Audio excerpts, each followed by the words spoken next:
आदिगुरु शंकराचार्य ने एक वाक्य की रचना की है। ब्रह्म सत्यम जगत मिथ्या,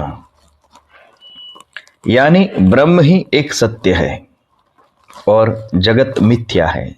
हम लोग जो देखते हैं, हमारे सामने जो भी कुछ होता है, हम दृष्टिगोचर करते हैं, उसको हम देखते हैं। पृथ्वी है, समंदर है, पर्वत है, मकान है, सभी नाशवंत है। वो कभी चलने वाला सदातार चीर नहीं है, उसका भी अंत है। यानी कि ब्रह्म ही सत्य है। जो हमको दिखाई नहीं देता वो ही सत्य है।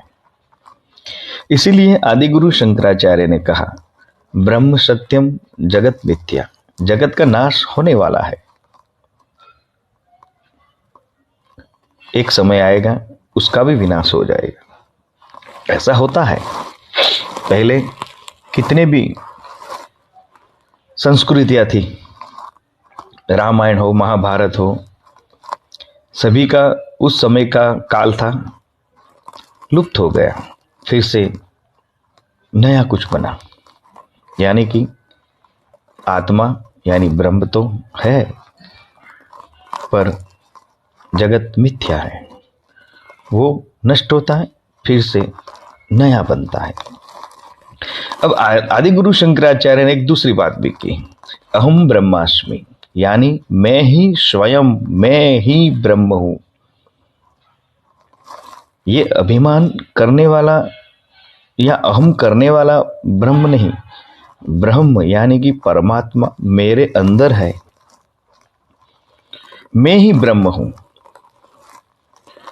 ये शब्द ये घोषित करता है कि मेरे अंदर भी ईश्वर है, मैं स्वयं ब्रह्म हूं।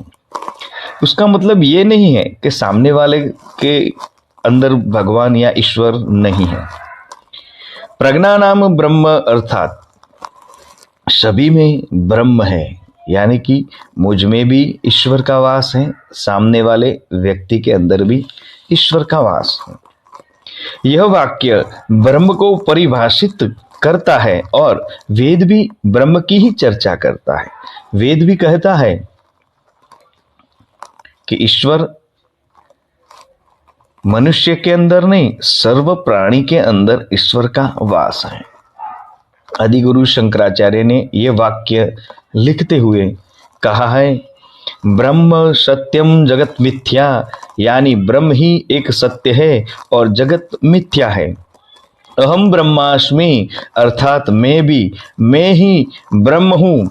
प्रज्ञानाम ब्रह्म अर्थात सभी में ब्रह्म ही है। यह वाक्य ब्रह्म को परिभाषित करता है और वेद ब्रह्म की ही चर्चा गुण गाता है और कहता है, ब्रह्म सभी के अंदर वास है, वो कभी नष्ट नहीं होता। और यह वाक्य आदिगुरु शंकराचार्य ने घोषित की है और प्रमाणभूत करके भी बताया है कि ब्रह्म ही सत्य है और जगत मिथ्या है। ब्रह्म कभी मरता नहीं है। हम बार बार जन्म लेते हैं, फिर हम मृत्यु पाते हैं और फिर हम जन्म लेते हैं। भले जगत जो दिखाई देता है पहले जैसा था वो नष्ट होता है, फिर नया रूप के अंदर वो हमको जगत दिखता है। यानी कि ब्रह्म सत्यम जगत मिथ्या। ओम नमः शिवाय।